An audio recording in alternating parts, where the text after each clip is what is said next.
What is up, guys, and welcome back to another video on the channel. This is episode number 8.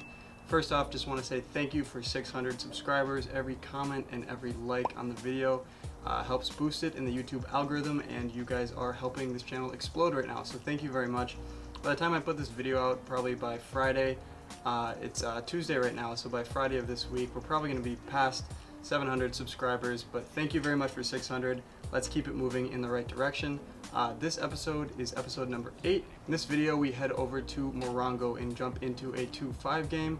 We see a couple subscribers from the channel. One of them gives us a nice warm welcome to the table, so stay tuned for that. In the last video you guys commented that you really liked my picks for football, so I'm going to continue doing that again. In the beginning of the videos I'm going to let you know how I did with my picks, like what my plus minus was on the specific ones that I took. And at the end of the video I'm going to give you guys some of my future picks for this weekend in college football and in NFL. I'll probably put a timestamp down in the description below if you guys want to skip to the end and just check that out. If not, watch the entire video, and at the end, right before I sign off, I'll be giving you my picks for this weekend. So this weekend for Sunday night football, I ended up throwing on a couple parlays that also went into Monday night. I really liked Minnesota over Dallas. I'm a Chicago Bears fan, as none of you probably know, but I'm a Bears fan, and therefore I know the NFC North a little bit better than most of people, so I thought Minnesota was going to cover and beat Dallas, so I just took them plus 150 and threw in a parlay with Seattle plus 6. That one was 50 to win 177, and we cashed that. And then I also earlier in the week had Cleveland minus 3 that pushed, but I threw that with a Minnesota plus 3. Just in case they didn't win, but they ended up covering. So that one was pretty minuscule, 18 to win 19. And then the third one that I took for Monday Night Football was Minnesota plus 155, and that was just 50 to win 78. So yeah, the big one was the parlay with Seattle plus 6. So that was a pretty good Sunday and Monday night for me. I made $274 in profit with those three plays. So yeah, stay tuned to the end of the video and I'll give you a couple of my plays. I like a couple of college football games and I like a couple NFL games. Hint, I might be going against the Patriots this week. Also looking forward to next video. It's going to be a 1-3 session at Agua Caliente. We bought in for 300 and within the first 30 minutes we ran up a gigantic stack. We went on one of the craziest heaters I've ever gone on in the first half an hour of sitting down to a table, so you won't want to miss that. And the easiest way to make sure you don't miss that is just hitting the subscribe button. So when I post it, it comes right onto your newsfeed. So click that right now and also smash the like button, and let's jump into some hands.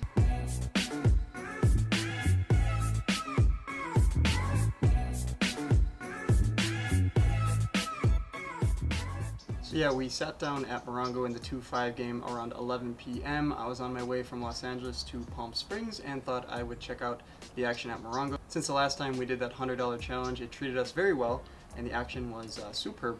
So we decided to play the 2-5 game. So I buy in for $500. It was a $200 to $1,000 buy-in. I just bought in for $500. This first hand was a fairly interesting one. We have $500 obviously with ace of diamonds, jack of clubs on the button.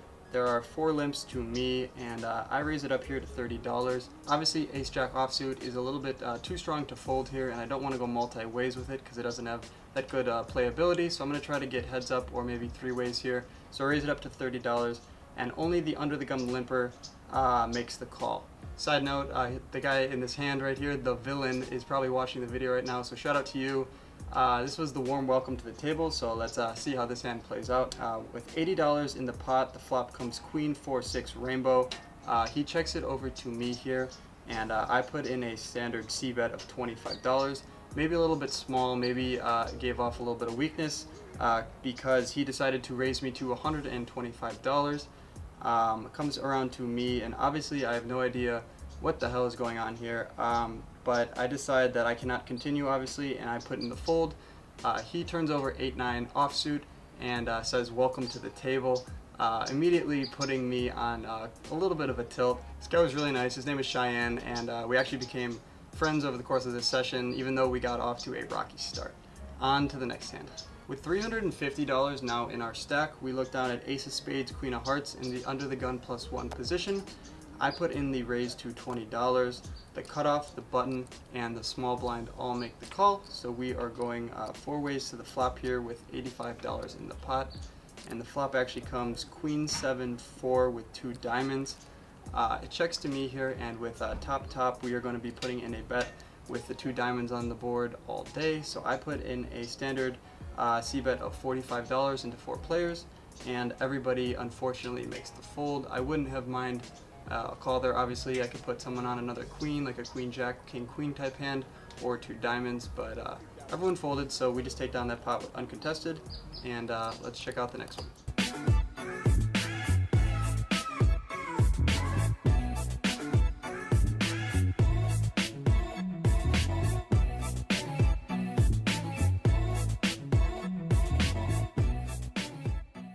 With $410 now in our stack, we look down at pocket sixes in the big blind. The middle position limps, the button raises to $20. I call, the middle position player also puts in the call, so we're going 3 ways to the flop with around $60 in it. The flop comes ace of hearts, 6 of spades, 4 of clubs, and it checks over to the button, who bets $40, continuing her story from pre-flop raising. I'm putting her hopefully on an ace here. That would be money for me, so I put in the call, and middle position player folds. I was trying to also bring in the middle position player there. I didn't think a raise on the flop was necessary. Gonna go for the raise on the turn here, obviously, if I get the chance. With 140 in the pot, the turn now comes the 4 of spades, giving me a boat right away. We're not worried about any backdoor flush draw getting there. We have a boat. I end up checking it over to her, thinking that if she had an ace king, ace queen type hand, she'd put in another bet here, and then I could raise her and take the betting lead going into the river. However, she pretty wisely checks behind, unfortunately, so it looks like we're going to be having to do the betting on the river, which comes the jack of hearts. I end up betting 90 into 140 because I do not want it to get checked behind. She pretty quickly snap calls, and we show our boat. We're good. She doesn't show her hand, but I assume it was an ace due to the fact that she was pot controlling on the turn, and then snap called a bet on the river. Either that, maybe kings or something like that, but definitely happy about that one. We got 320 in that pot, and we're going to go on to the next hand. You need to get SUV. I love German Shepherds and Golden Retrievers. We're now up to $570 in our stack from our original $500 buy-in, and we look down at queen jack of spades in the cutoff. The straddle is on in this hand. I put in the call, the small blind calls, the big blind calls, and the straddler checks his option. Looking back, I'm not really too stoked on how I played this hand pre-flop. I think we either have to fold or raise. There's really no point in going five ways to the flop with queen jack of spades. Either way, we are, and the flop with $40 in it comes jack 9-8 with 1 spades. So about as good of a flop as we could hope for, obviously. With the backdoor spades, we have the backdoor straight draw, we have top pair with a decent kicker. So when it checks to me, I'm going to be putting in a bet here. I'd bet fairly small. I bet 20 into 40, and we get a call from the small blind and the big blind.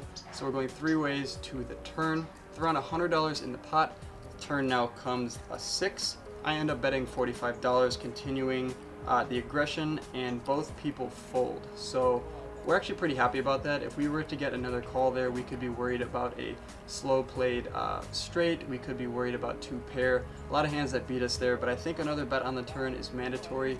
Obviously in this situation we folded out. We don't have the nuts there, so we definitely folded out equity, which I think is good, and we end up scooping a $145 pot. At this point, the villain Cheyenne decides that the action is better at the 1-3 table, and so I'm going to follow him over there. Consequentially breaking the 2-5 game, unfortunately. Hate doing that, but Cheyenne was a cool guy, and he gave me a lot of action, so I decided to follow him over there. We bought in for $500 at this 2-5 game and cashed out for $575 in about 3 hours, so a nice little $25 an hour profit there. And now on to the 1-3 table. Okay, we're at the 1-3 table now, and I have around 6 hands to go over here from this one. Cheyenne was right. The action at this 1-3 table was insanely better than the 2-5 knit fest that we got into over there, and you'll see why.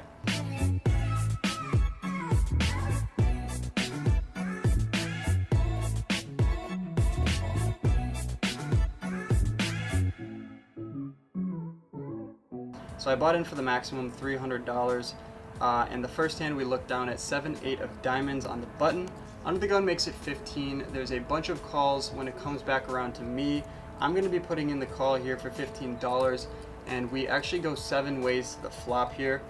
I think maybe we could be putting in a raise here and squeezing because there were 6 other callers before us, but I don't know. I just wanted to try to make a hand first. It's unlikely that we would get a lot of folds if we only made it $50. We'd probably have to raise it somewhere up in the neighborhood of $80 or $90, and I just didn't want to do that at this point, putting like a third of our stack in play. So we're going 7 ways to the flop with around $105 in the pot. The flop comes ace of diamonds, 7 of spades, 8 of clubs. So we flop bottom 2. It checks to the cutoff, who bets $7. I raise it up to 70, which is a mistake here, and everybody folds.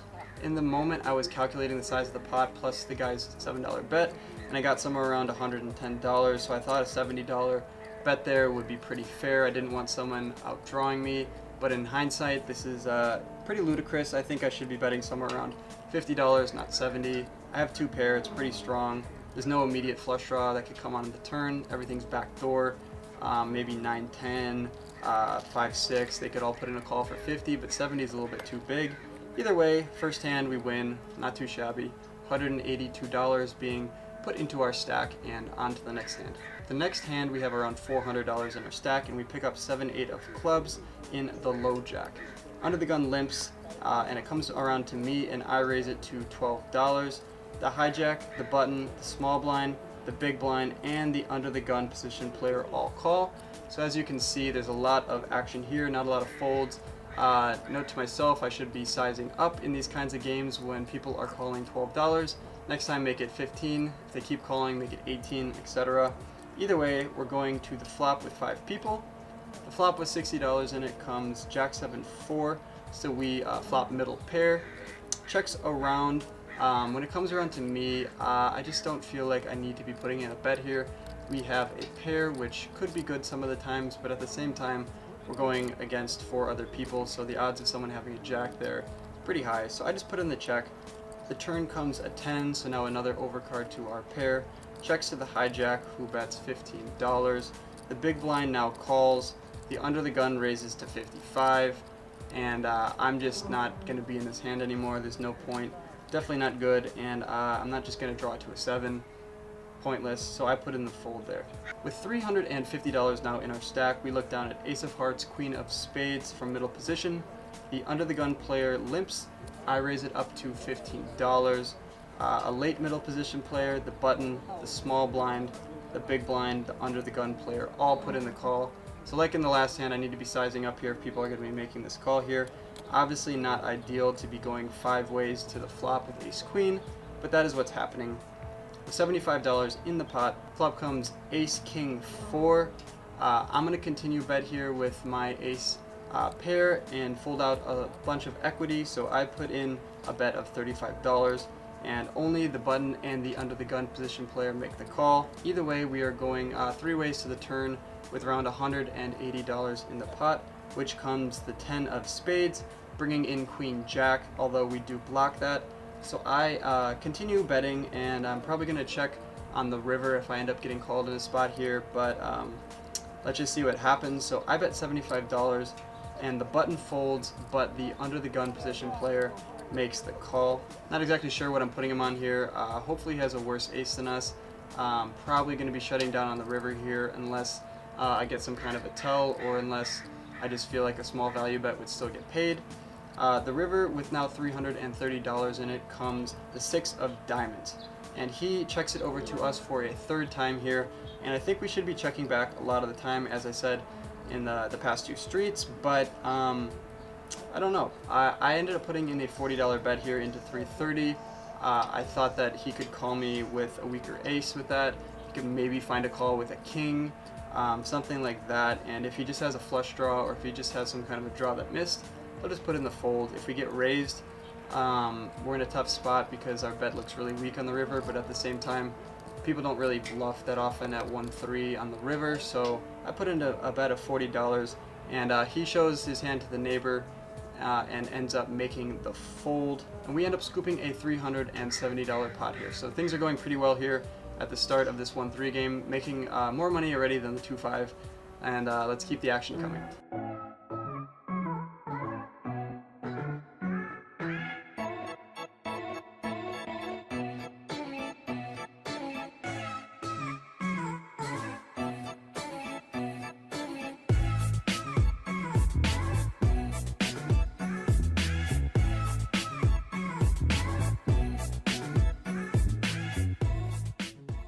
$560 now in our stack. We look down at ace of diamonds, jack of clubs from the under the gun +2 position here.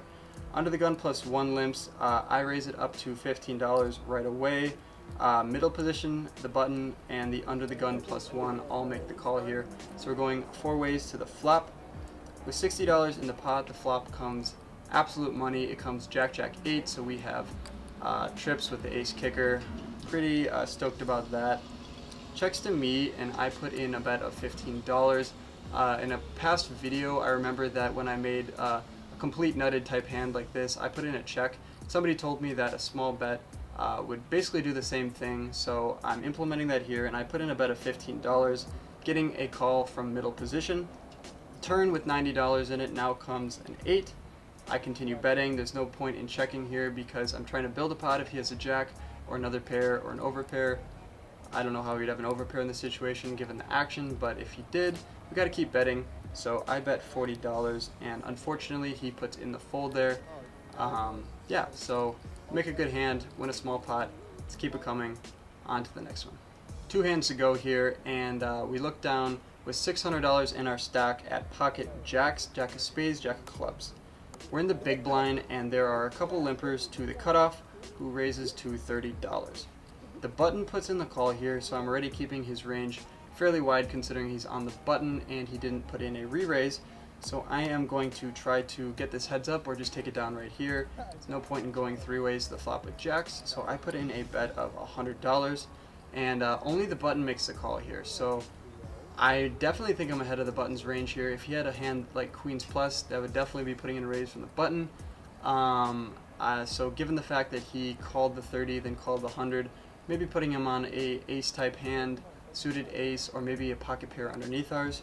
So given that information, we are going heads up to the flop with $234 in the pot. The flop comes king 8-4 with 3 spades. We obviously have the jack of spades in our hand, which is huge for us here, only getting beaten by a queen or an ace of spades.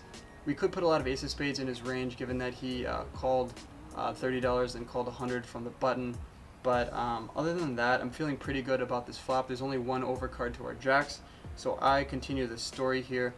There's 234 in the pot, and I look over at his stack. We obviously have him covered because he has 170 effective, so I just put it all in there, putting him right to the test. Don't want him to get a good price to draw to a better spade, and if he has a king with no spade, we have 9 outs with 2 cards to come. So I don't know, I just tell the story that we have a really good hand here, and I jam for 170, and he pretty quickly puts in the fold saying nice hand. Scoop that one up, onto the last hand, and it's a fun one. We now have around $700 in our stack here for the last hand. It's probably around 3:30 in the morning. We've been playing since 11 p.m. and we're getting pretty tired here, but that's not going to excuse us from playing a good hand like ace of diamonds, king of spades. We're on the button, and middle position player raises to $15. The low jack calls. I end up raising it to $65 here. The big blind now 4 bets me to $165, so alarm bells are going off in my head right away. And now middle position goes all in for less, around $140. Middle position player is Cheyenne, the vlog watcher, folds back around to me, and obviously I know that the big blind's cold 4 betting range here is going to be super strong, super nutted. I obviously block aces and kings, although we know that blockers, even though they are important, they don't completely take them out of the possibility, so I'm keeping everything in there. I can't be folding ace-king here just for another $100, given that someone else put in $140 as well.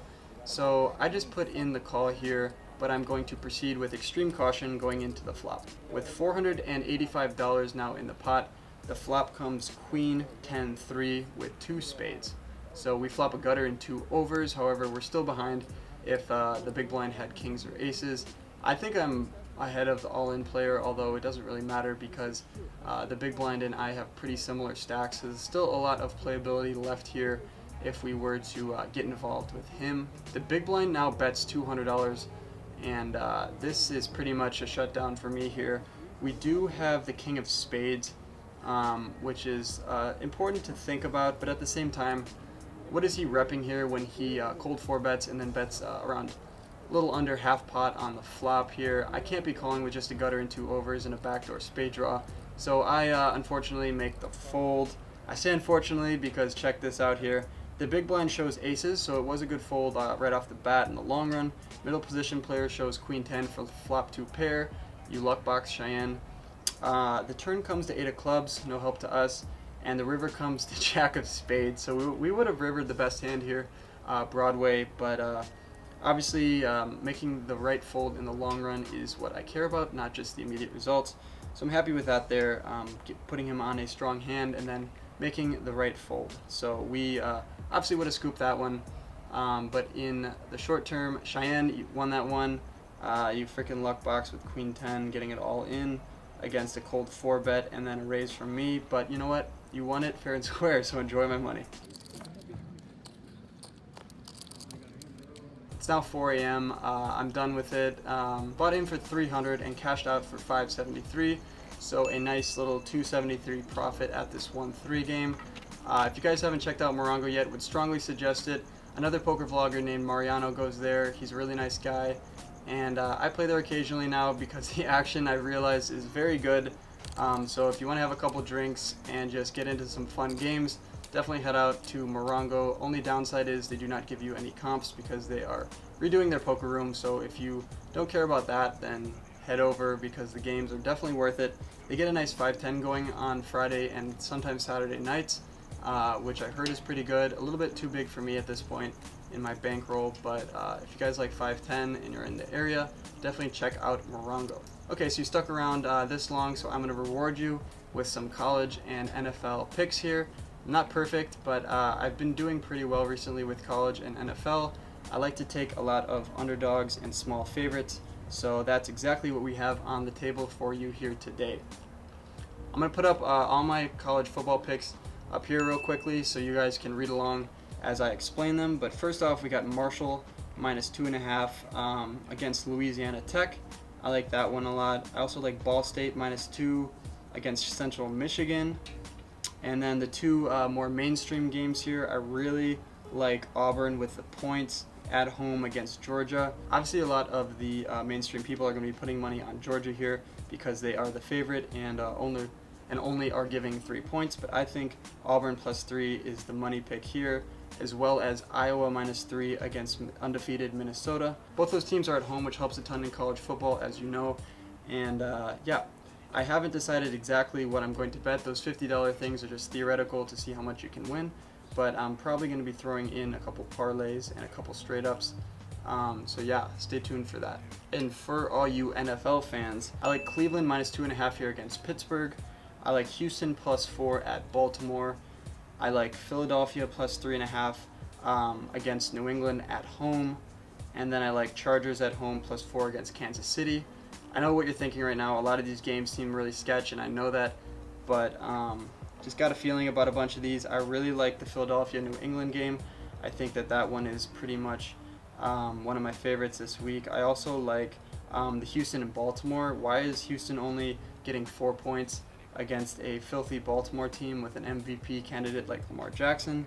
And they're on the road. I think that one is kind of sketchy, so that's why I want to take Houston in that. And then also Chargers-Kansas City. Chargers are at home and they're getting 4 points. Kansas City hasn't been playing that well recently, but at the same time, they're a filthy team and they have Mahomes, so you would think that they would be more of an favorite in this game, like something around 6 or 7 points. So I'm going to take Chargers plus 4 because I feel like Vegas knows something.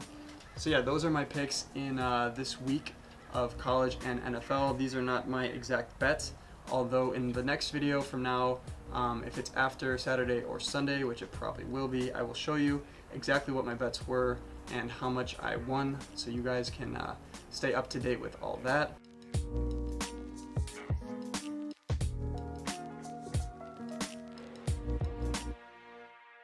If you like this sports betting segment, please let me know down in the comments. I don't want to be wasting anyone's time, and I don't really need to be putting it out there if no one's going to watch it. But if you are someone who's watching this right now, please comment down below what you think of my picks and if you want me to continue doing this, because I will. So yeah, thank you for watching the entirety of this video. If you liked it, please hit the like button. And if you want to see the next one, which is a 1-3 game at Agua where I went on a crazy heater in the first 30 minutes, please hit the subscribe button because it will pop up right in your newsfeed when I post it on Monday or Tuesday of next week. Till then, I'll see you guys in the next one. Peace. Thanks for watching to the end of my video. Click my head below to subscribe and stay in the loop. See you next time.